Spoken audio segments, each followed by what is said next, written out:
Hello and welcome to our workshop where we're going to be making a double box frame, something a bit like this.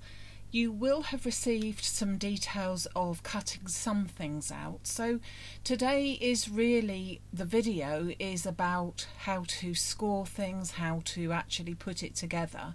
So hopefully some things will already have been cut, but I will go through the sizes as well. Now, this is not my design whatsoever. This is something that I've seen on various different websites and YouTube videos and things, and I've just changed the measurements a little bit really.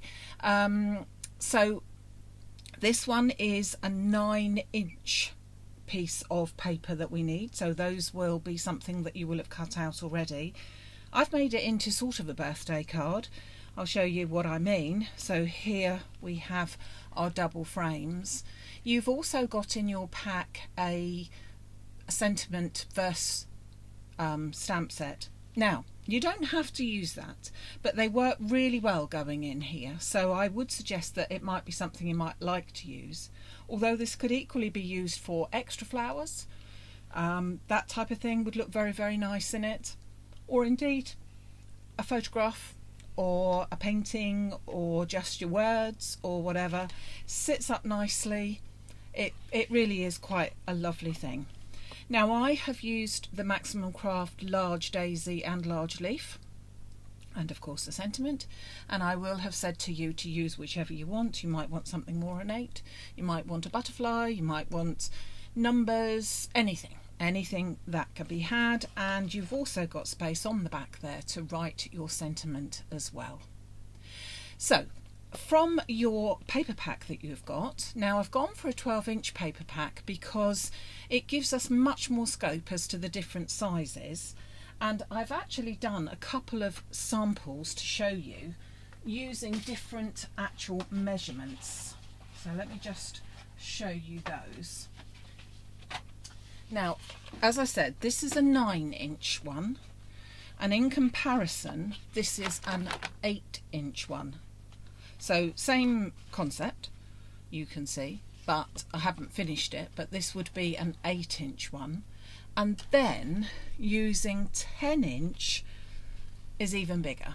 So exactly the same score measurements that we're going to give you are the same. Doesn't matter whether you're using an 8, 9 or 10 centimetre piece. It is exactly the same. But this is a 10, this is a 9, and this is an 8. When it finishes, this is more like a 4, and this is more like a 5, and this is more like a 6. So it all intermatches, and yeah, it works out quite nicely, but I'm going for middle for diddle.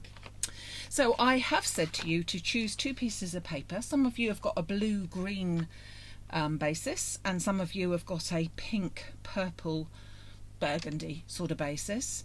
2 pieces that were 9 inches by 9 inches, and 1 piece that was 1 inch by 5 inch. However, I'm going to actually show you on a white piece of card. So this is a white piece of card which is 9 inches by 9 inches. Let's just come out a little bit so you can see it in all its glory. The reason why I'm going to show you the measurements on here and how to assemble one of the box frames is purely because if you're working on a patterned paper, it's a little bit difficult to see.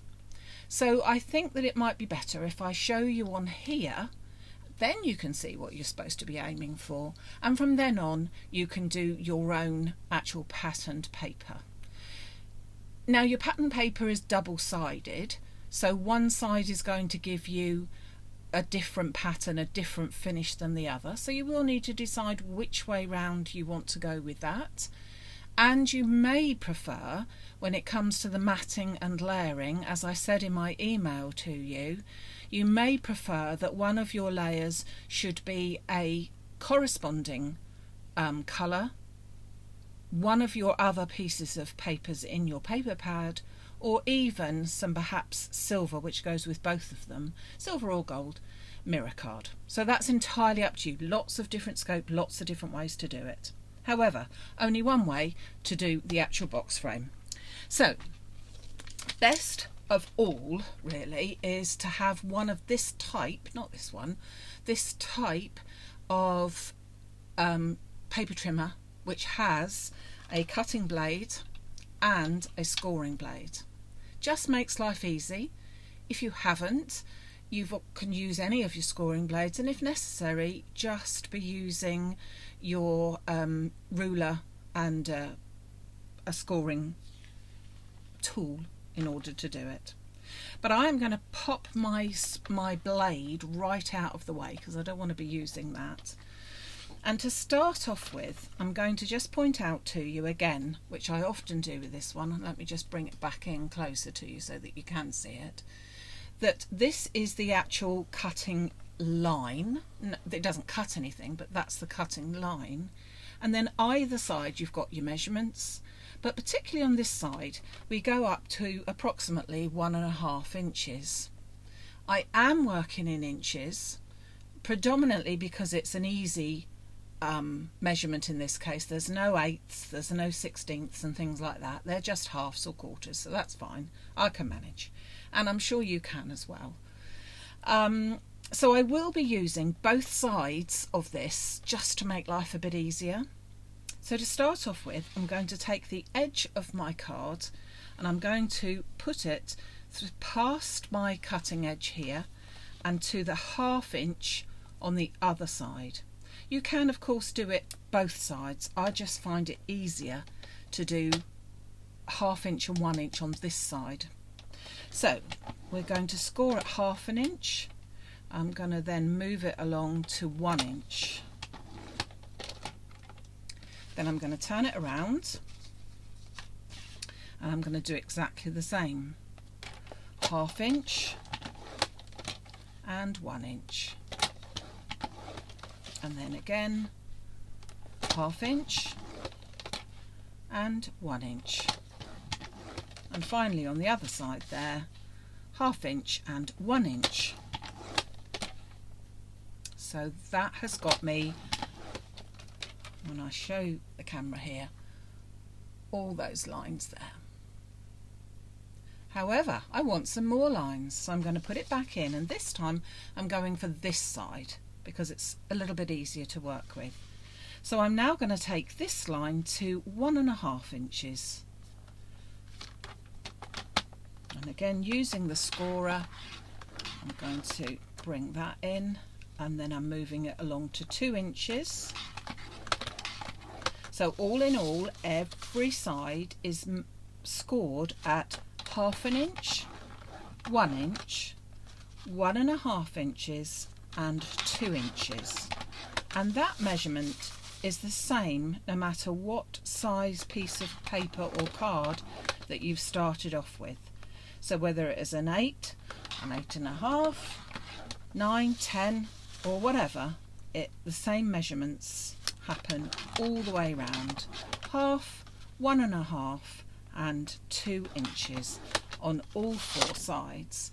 Now, wait for the camera to catch it, you can see lots of different squares there, hopefully, in that corner.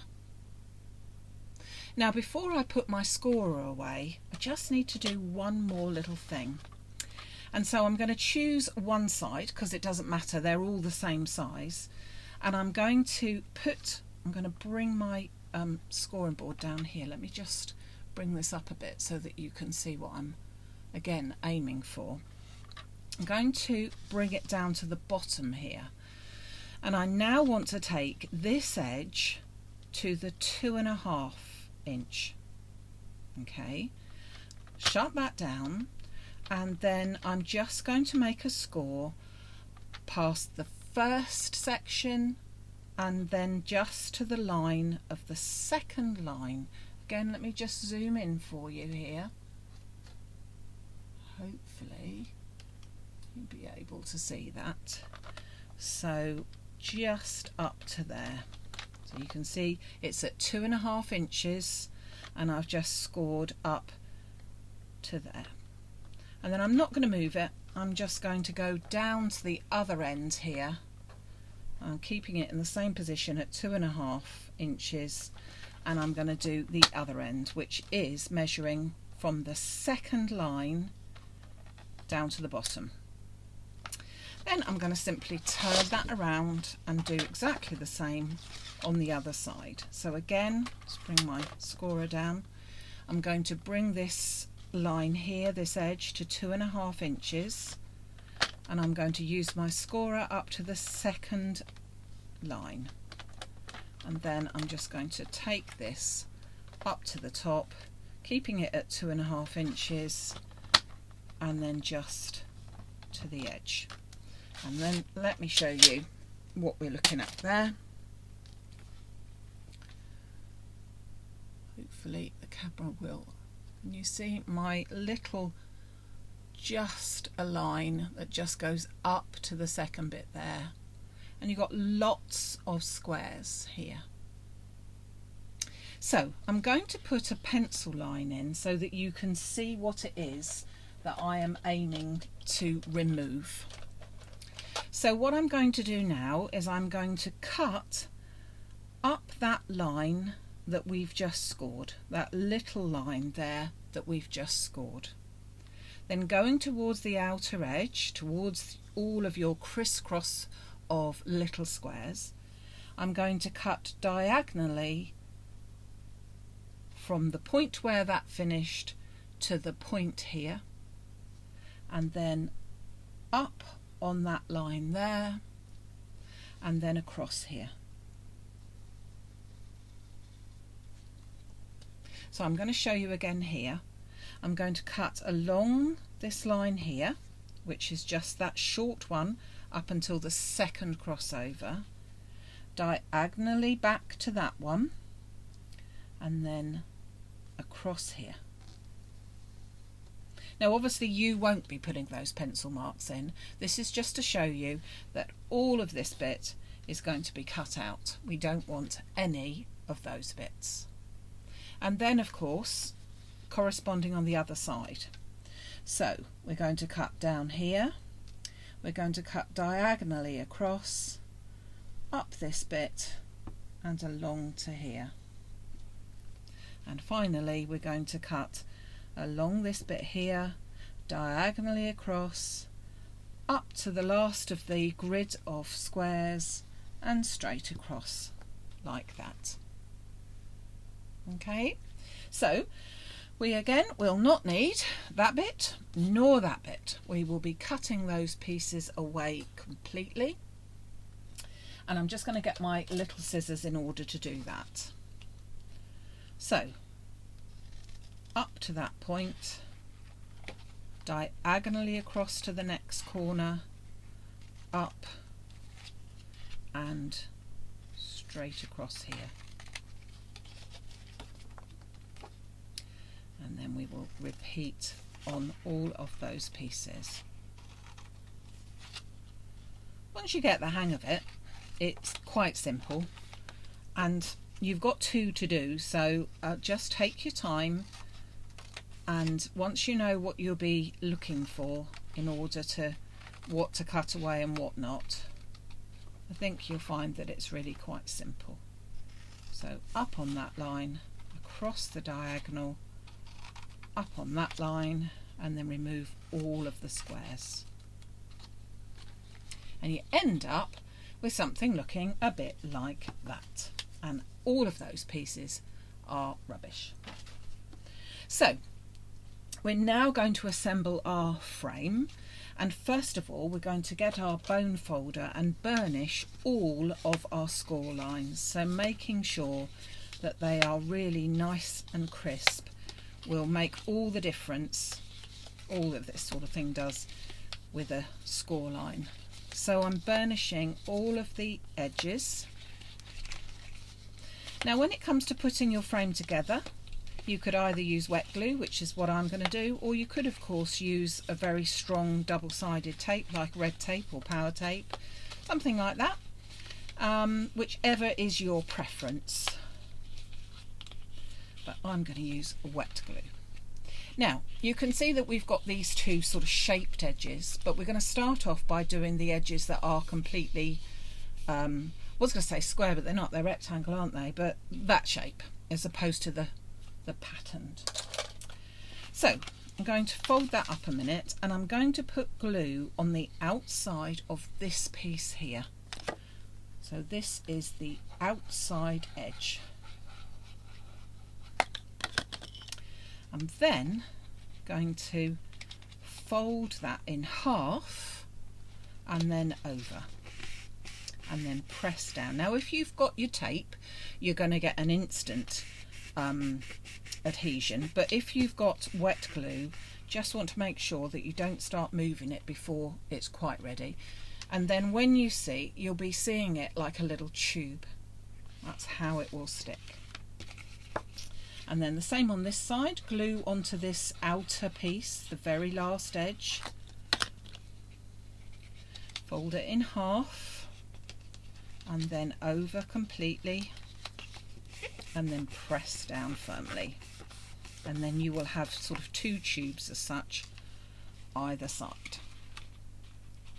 Okay, now what I found when putting these two corners in is that it's really a good idea just to do an extra little bit of trimming on these two flaps, and so I would recommend you take a tiny slither off of that bit, and basically so that you can no longer see your score line.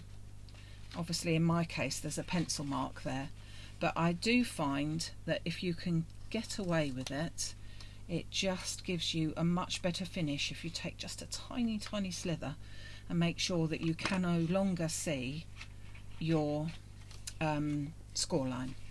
So just off of these two little bits. You may be lucky and find that that's not the case, but I found that that works much better. So then I'm going to do exactly the same. I'm going to put some glue onto the outer edge, and I'm just going to fold that in. So I'm folding that one piece, I'll show you in a second, I'm folding just the one piece in. Oh, okay, and I'm going to carefully allow that to come back up. And when I say carefully allow it to come back up, I'm actually pushing these two pieces down so that this piece can come up, because then when you look at it you should be able to see you've got those beautiful mitered corners. But before we stick it all down, I'm going to do this piece as well. So I'm going to put glue onto this outer piece, and then I'm just going to fold that together so that we've got that piece squashed down there. And again, both of them will achieve a tube sort of look. Can't really see that now because it's on its side.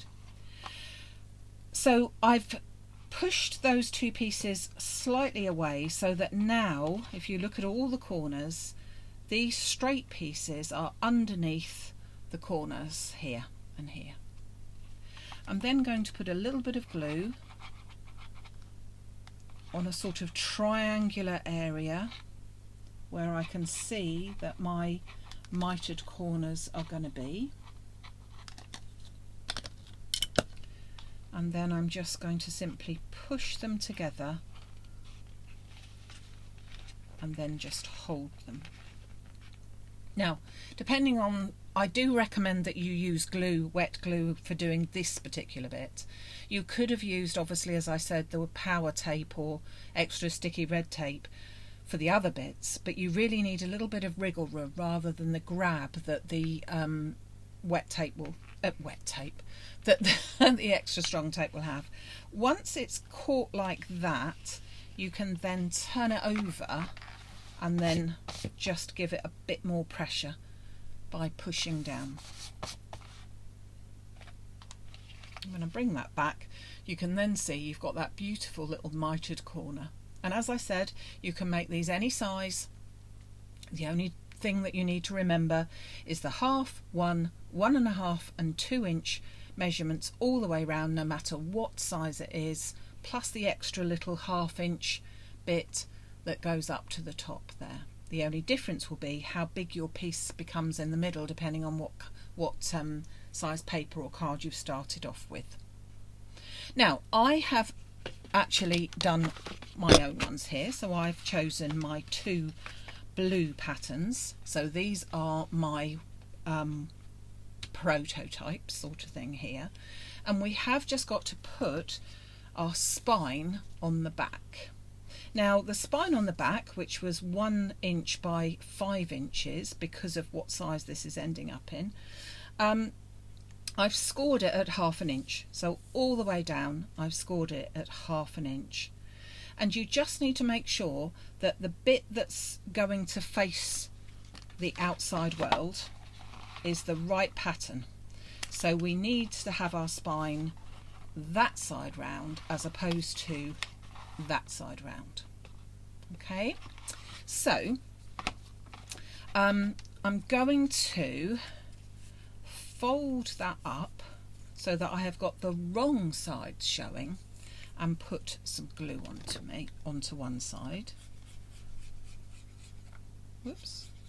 I'm going to keep my 2 together, so I'm going to keep my 2 pieces there, and then I'm going to put that onto one of the pieces. Obviously it's going to fit perfectly, okay, so because it's 1/2 inch down like that.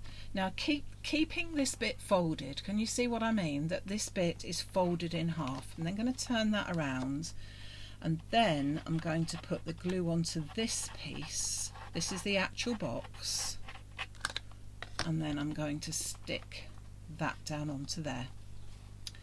Now if we do it that way, it should then give you, just give that a chance to stick, that when you open it up it looks nice and neat in the centre there. Can you see what I mean? That's got that nice neat little finish.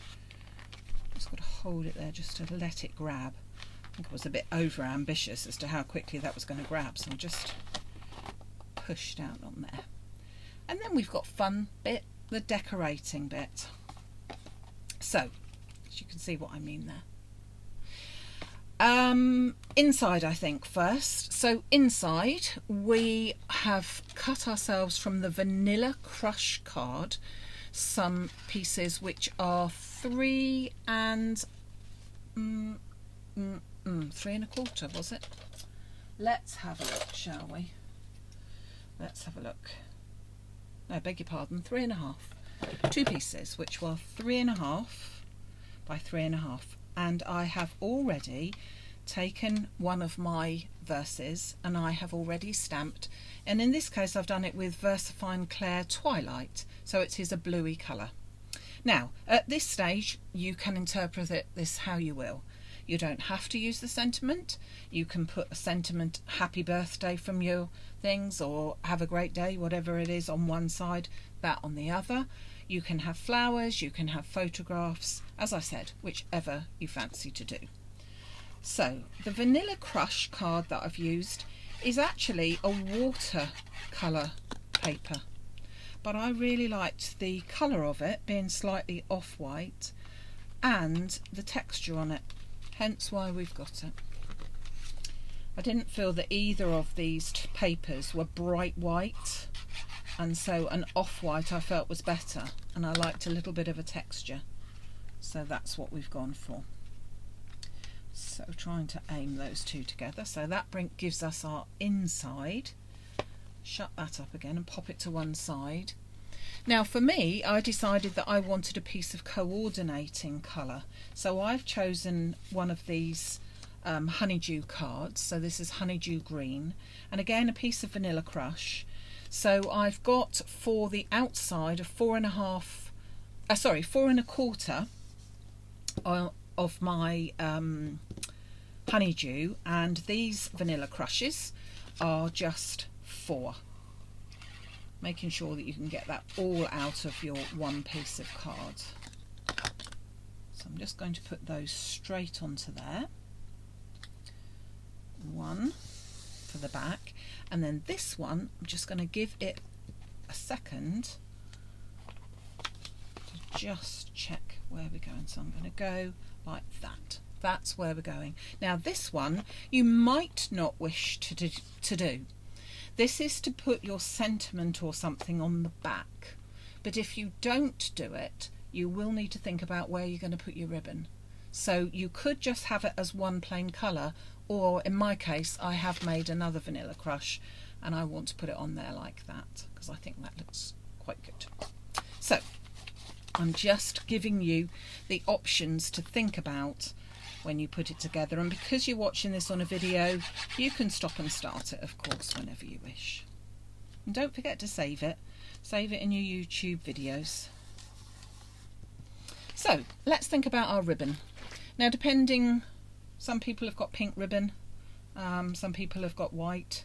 So you've got a piece of ribbon which needs to be more or less cut in half, and then we're going to put one piece on the front of our thing. Make sure we've got it round the right way.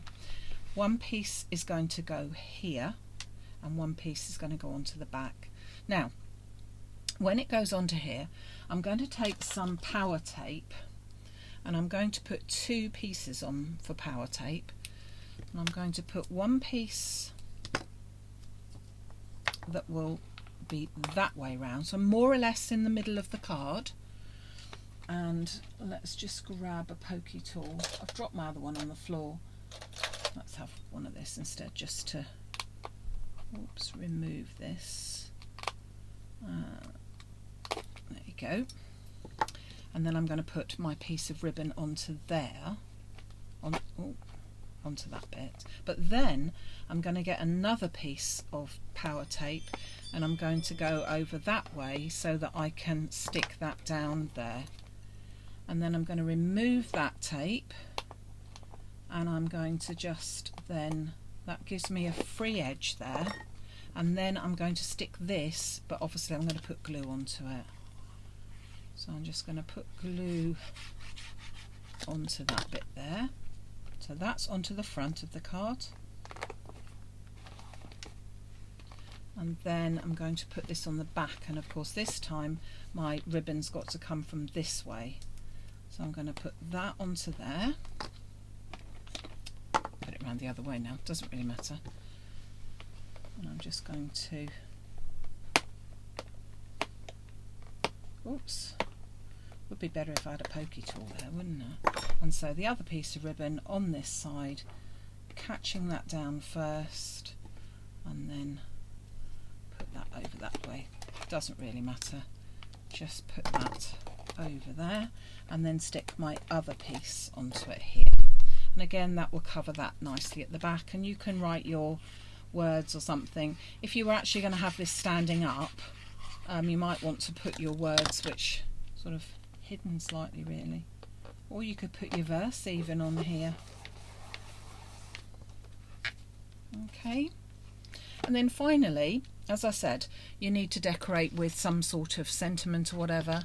So I have cut myself out one of the large leaves, but I am going to be trimming it down because I don't want it all over, but also I want to put my sentiment on. So I'm going to place my sentiment on first, because then I know how much extra room that I have got and I can move my foliage accordingly. So this time I've got a with I'm thinking of you. Just put a few little dots onto here, and you can of course use any thing. I think this does really make quite an spectacular card really. So I do think that it lends itself to sort of big events like big birthdays and all sorts really. But and of course, depending on what colour papers you use, or a coloured card, but the only thing is you've got to be thinking that you're limited really to an 8 1/4 at the very most if you're using an A4. So I've put my sentiment on. Now I'm going to think about popping my foliage in there, and I think that I could trim off these pieces and then just have that hanging over the edge like that. So let's just put some glue onto the bottom sort of thing of the foliage, and then place that more or less in the corner, as I said, taking into account where your sentiment is. like that. And then I've used my, just pop that to one side for a second, I've used my large leaf foliage, leaf, get it right in a minute, large daisy, that's what I've used. And I have cut out the 3 different sizes, so I've used some of the paper that I've used on my card to cut out the largest and the 3rd one, and then I've used the corresponding card, the honeydew card in this case, but it could be silver or white or whatever you wanted to use for the other pieces. So I'm going to just put them together. So a little bit of glue into the centre, and then that piece down there, not moulding them until I've actually finished. So just layering them up one on top of another. And these 2 I am going to use a ball tool just to give, because they're card, they're a bit thicker. I'm going to put a bit of glue onto the back of there.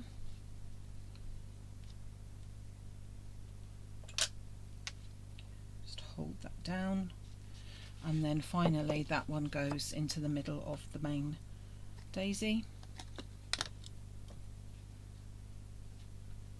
And then whilst I'm holding that down, I can then grab hold of the petals, knowing that by holding that down at the same time, it's giving the strength to be able to sort of pull these about. And then bring in my card again, and then that will fit on there beautifully. So everyone's is going to look different depending on which card you use. As I said, you might want corresponding card, you might want another different pattern. It all is down to the individual. You might want extra flowers inside. You could put one of the daisies on that side as well, which would look nice, or you could put a lovely photograph, something like that, and then simply tie this into a bow. You may want to trim it, it's entirely up to you. You may want to trim the edges off a bit to make it look a pretty bow at least. There we go. So there is our beautiful double box frame for our workshop today. So I do hope you've enjoyed it, and it'd be lovely to see what else you can come up with the different sizes and things. So thank you so much for joining me. Hope I haven't taxed you too much. Take care, and I'll see you again soon. Thank you. Bye.